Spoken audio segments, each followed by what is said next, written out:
Can everyone hear me? Yeah, see the thing. So great. Just to update people, of course, we've got our 8 study periods, and we've already hit the ground running over the last couple of weeks. And we've got over 2,000 teams registered, and about 300 centres were registered to period 1 and have been uploading data. And we've already got nearly 2,000 patients already on the RegCap system. I know a lot of you have been recording some of your initial data on paper as you've waited for your ethics perhaps, or your DTA, the DTA that we've got out to you, and that's great as well. And we look forward to that all getting up onto the system in due course. So as I mentioned, we're already into study period 2. In our last group, we had we've got over 2,000 people registered, or centres registered, but only 1,700 really have started uploading people for every period. And equally for period 1, although we had as numerous centres registered for the whole study, only 300 have already uploaded. So if you've got any challenges about getting in data, getting collaborators within your unit, just let me know, and we'll come on at the end to sort of have an open mic session for anyone who wants to pop in. But I mean, certainly with initially nearly 2,000 patients in, I think we're making a great start between us. So no, specifically for the hospital leads, really, I mean, it's important that, I'm sure many of you have done this, and by the nature of you being here lunchtime UK time, you're inevitably probably the more keen, more able potentially people, although of course over the next 3 webinars this is also time specific as it's challenging to make a sensible time for everyone across the globe, but just try to confirm your emails on the RegCap for the hospital leads. Ensure that you've got your local approvals. I'm sure I'm sort of telling you things that you know already, but these are just key parts of our housekeeping, really, to ensure that ethically we're all above board and things like that. And try to maximize, as I'm sure you are already, try to maximize the number of data collectors that you're getting per period. Of course, they can be the same people for ongoing groups. But we want to give everyone an opportunity within your institution or within your surgical department to get involved. We didn't want to, I'm sure many of you work in very sizable hospitals who'll have more than 5 people who want to participate to the Gecko study, or learn, certainly from a junior perspective, whether they be first year, second year doctors, or want to get involved. You may have lots of people that if only 5 data collectors were allowed for the whole period, it would put a massive burden of work on those individuals, but equally it would deprive others of that learning opportunity and getting involved in the study. So, I mean, certainly across those 8 2-week periods, there's lots of opportunity for people, and that can change over time. I appreciate lots of you will have rotating doctors throughout your units who may cross study periods and cross the whole block. So it just gives people at different times different opportunities to get involved. So all hospital leads should have received their RegCap survey. I mean, they're getting filled in pretty quickly, but inevitably there'll be a few of you who are burdened with other workload by the nature of being busy clinicians.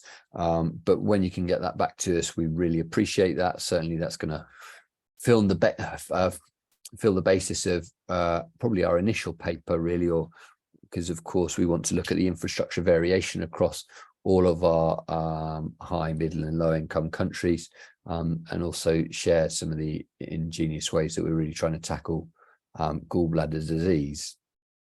So of course the RegCap logins are coming to your emails, and often your spam email.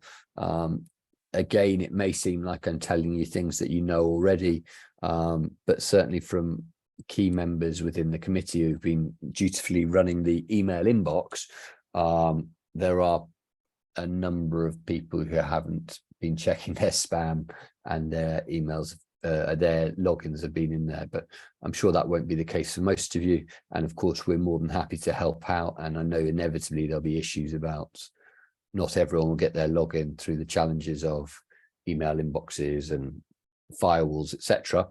But and we can obviously reissue these things for you. So if you have your ethical approval locally, but you haven't managed to upload the DTA, feel free to collect the data on paper, and we'll provide I will provide links to the protocol where you can start downloading the case report forms, the CRFs.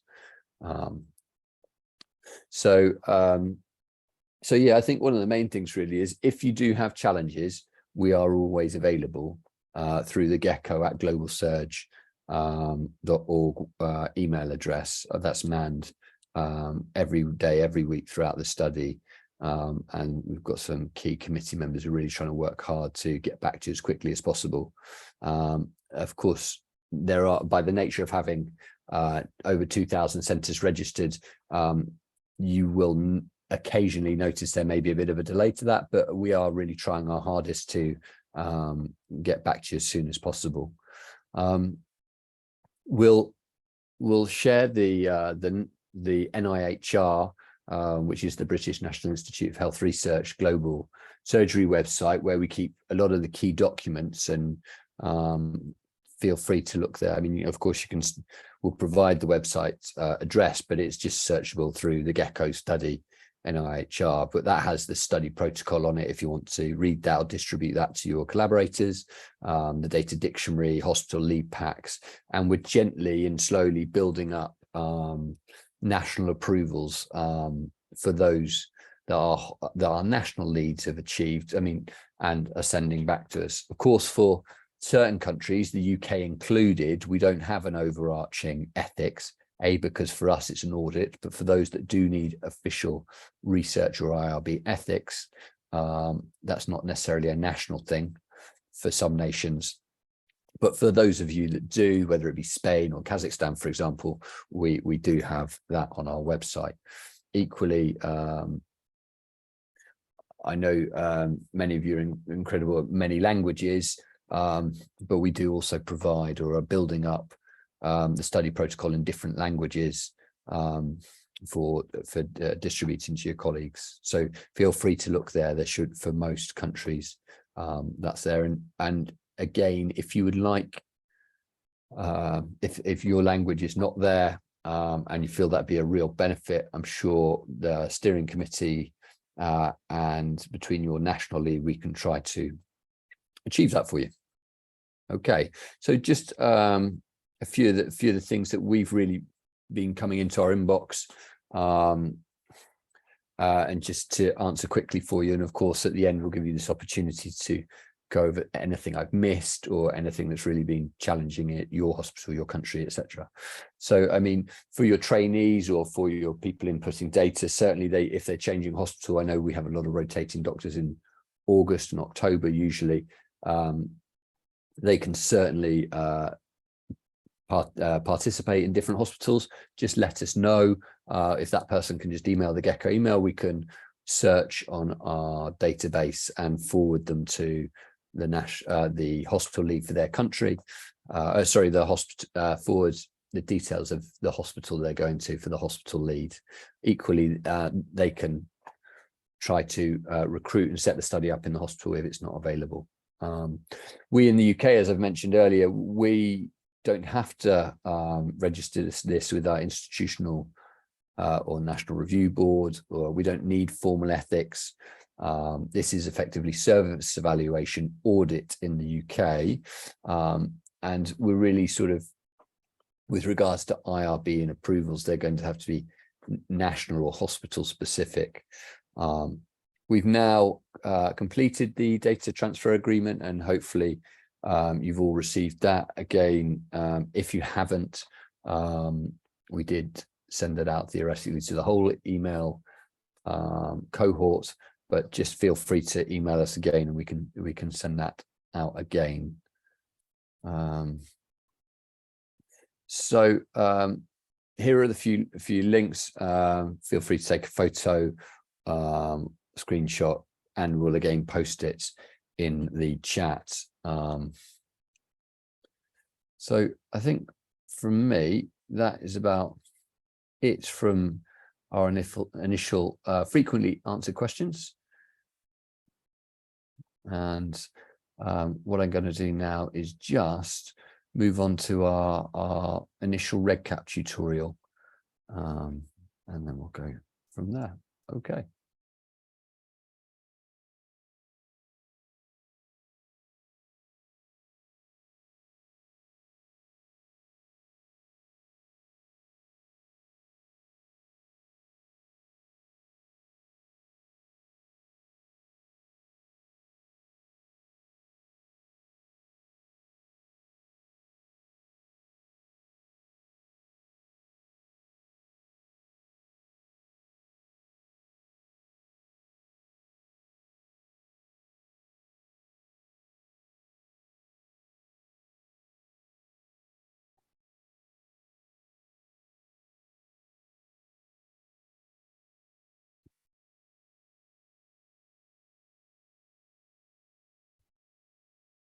I understand that people can't hear the video, so I'm just going to try and restart that for you now. Okay. Now this interface allows you to see all the different projects, all the different records.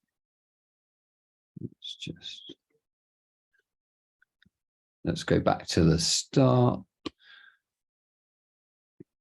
So welcome everyone. Sorry, I think that was a challenge of myself using my headphones.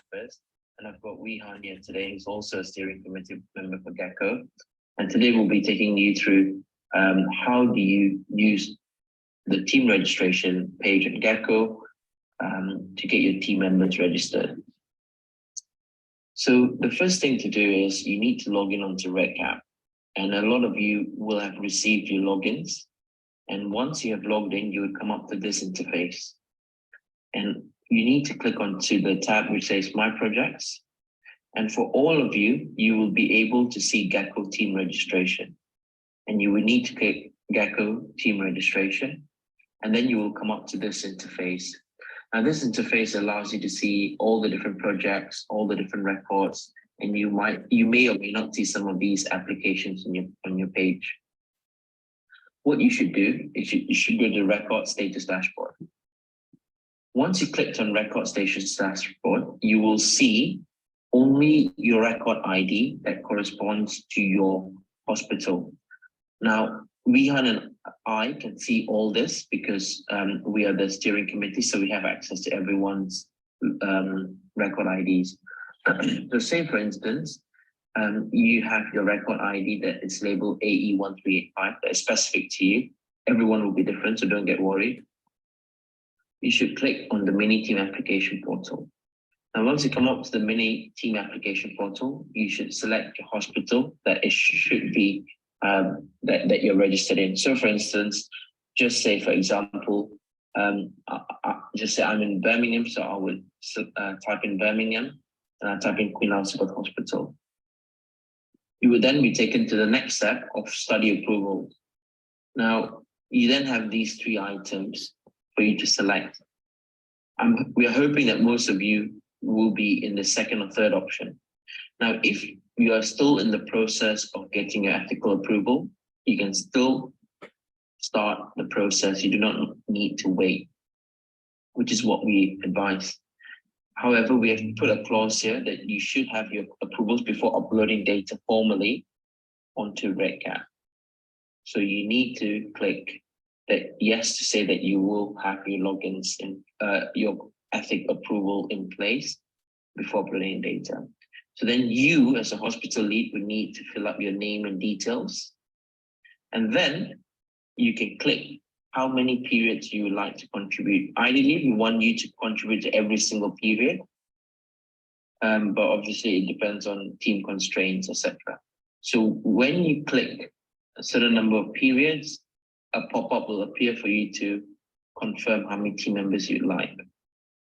And it's also important that you fill up a named independent data validator so that they can go back and check the data. I'll stop there. And Wehan is acting as hospital lead today, so he will sort of ask if there's any questions.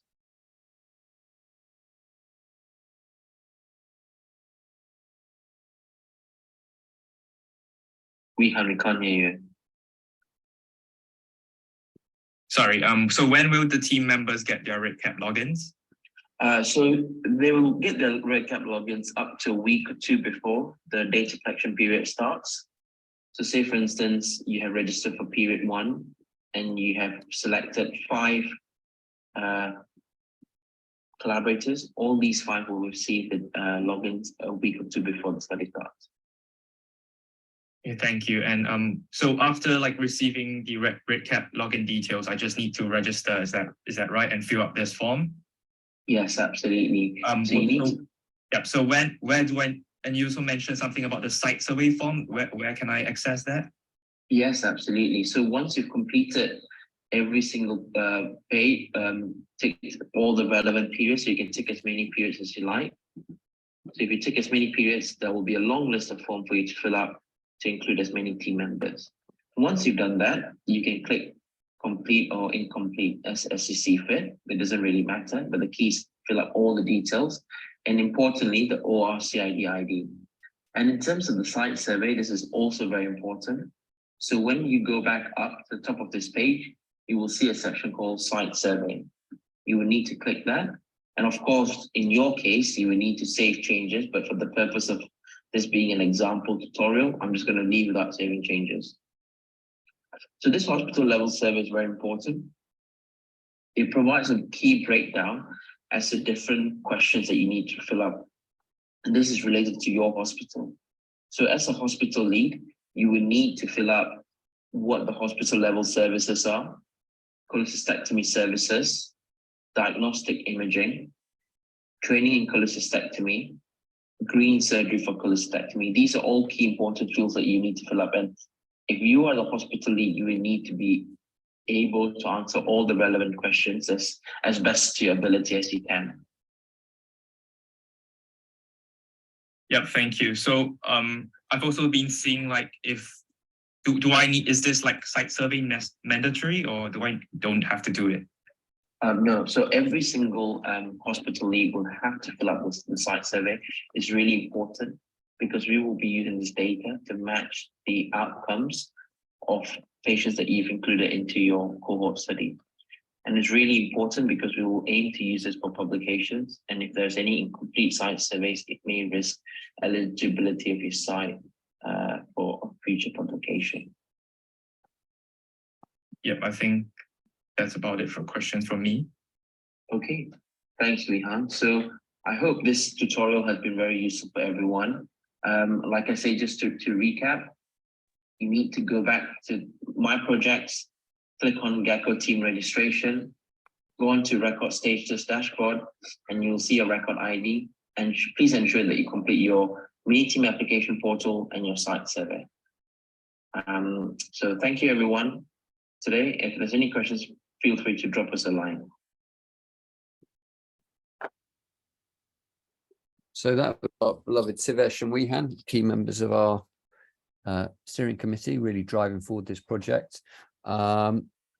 So I think what we'll do now is Natalie will kindly take us through RedCap for our collaborators, for the data input more specifically, as that was more focused towards our hospital leads. Yes, so exactly. So this is what I'm going to demonstrate is for the collaborators that will be submitting the data for each patient. I'm just going to give you all a quick run through of how a data collector collaborator would be able to do this. So hopefully once you'll get your RedCap logins, you'll be able to log into the RedCap database. And as you can see, once you log in, you'll find yourself at the home page.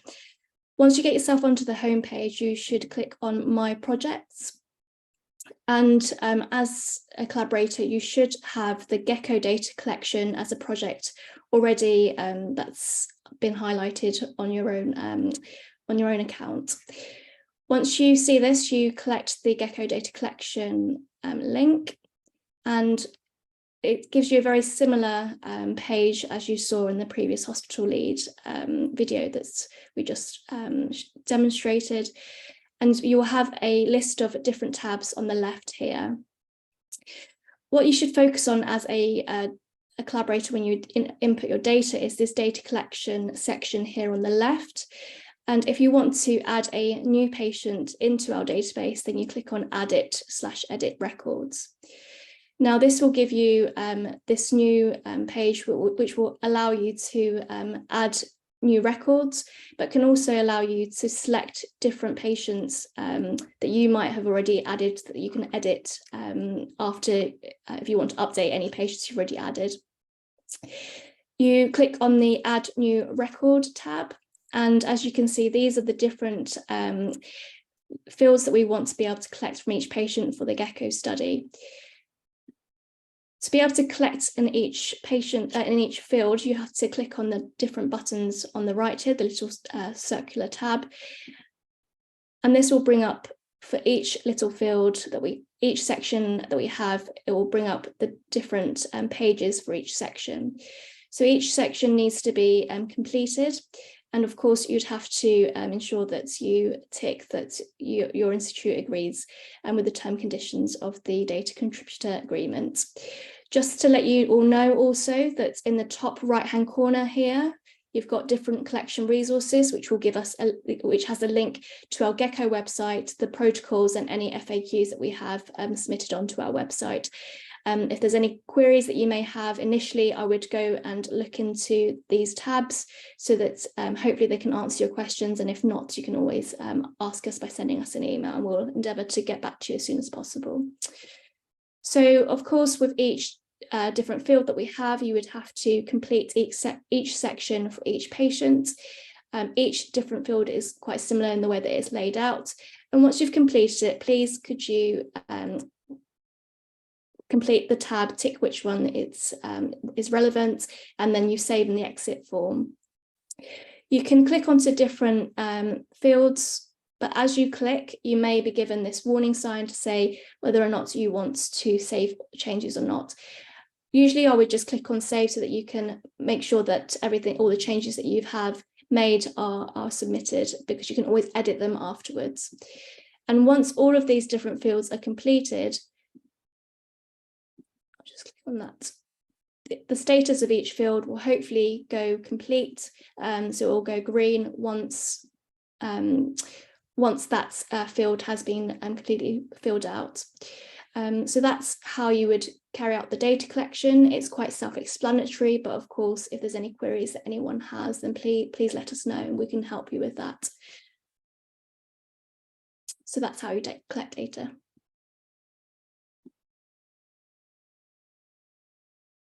So, yeah, just wanted to now ask all of our collaborators, is there any other questions that you'd like us to answer at this stage, or any problems that you've run into that we can try and help you solve? So just put it out there. One thing to mention, we were asked whether I think one of the key points about sort of these challenging prospective collaborative projects is that sometimes journals and appropriate reviewers question the accuracy of the data, and that's why we've made a key point and really highlighted that each unit, each hospital should have a data validator who should not be inputting data themselves, but should be ensuring that everything is accurate. The data validators themselves will receive equal acknowledgement to data inputters. The plan is to publish any publications under a corporate author, so it'd be the Gecko study team, and then as a supplementary, the breakdown usually follows writing group, steering group, national leads, hospital leads, collaborators, to sort of move to an authorship model that just reflects how our roles in the study.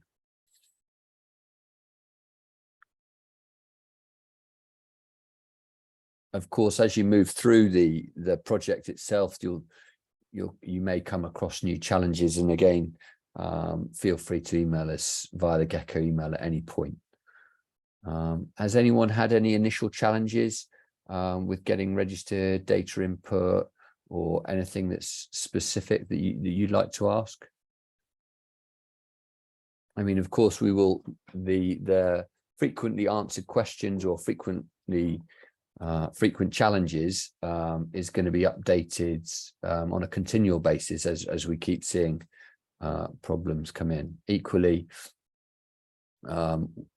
some of the challenges you may face may be more national specific, and as much as myself or Natalie here in the UK will try and help, we may gently direct you to your national lead. We'll highlight that in our emails when we respond to you, but our default, I think, or we're aiming that our default is equally that we'll probably CC in any responses or challenges you have to your national lead. I mean, and specifically if you're a collaborator emailing us, we'll be CCing your hospital lead to just so that everyone's on board and just to boost that collective knowledge, really.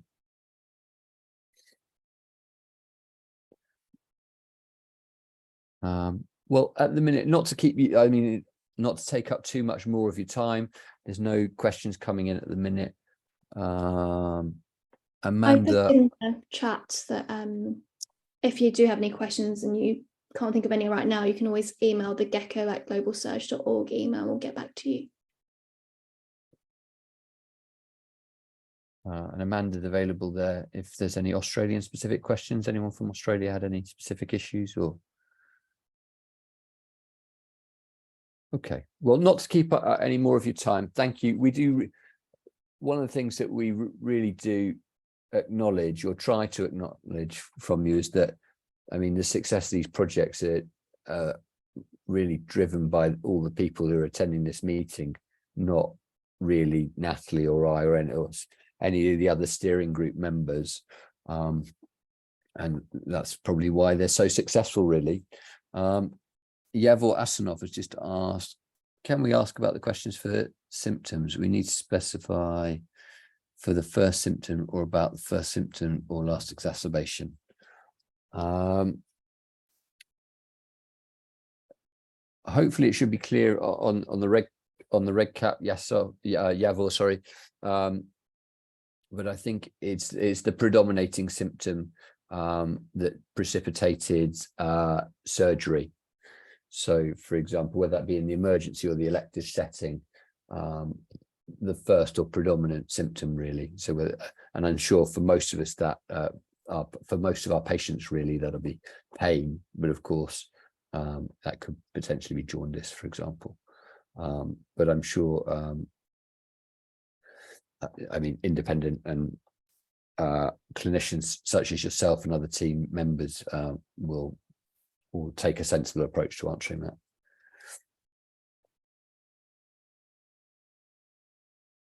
Okay, well, I think, Natalie, unless you had anything additional to say or anyone has any final things to point out, I think I might draw this first meeting to a close. Of course, we're back at 5 o'clock this afternoon for the same thing, really, just to really open it up to people of on different timelines. And we're back again tomorrow at the same times, 12 and 5. Okay. Well, thank you very much again, everyone. We really do appreciate your time and your efforts with this. And hopefully together this can really be a super strong project. Certainly by the nature of having at least nearly 2,000 people in already, I think we're really making a great start. So thank you very much. Yeah, thank you. I think Ria just asked if there's any hard closeout for data entry for each period. So can you retrospectively enter data for period 1? I don't think there is a hard closeout unless there is different, Rich. No. So I think you can just submit as you can, but obviously within those periods would be great. But we know that people have, busy schedules and everything. So. No, we're moving to closing the database at the end of January. So theoretically, well, for the initial 30-day follow-up, of course, the 1-year follow-up, which I think will be a real strength of this project is, and I implore you to just keep a local record of all of your reg cap numbers and corresponding to your patient hospital / unit number, so that you can come back to just checking whether your patients have been readmitted, or certainly for patients with significant complications such as common bile duct injury or incidental gallbladder cancer. And again, just one final point, really. This is an observational study. The study should not involve any additional follow-up or change in practice because of the study. So that's an important point from our side. Just observational, no additional change in practice is key. Great, thank you everyone for all your time. Look forward to working with you all continually this year. Bye now.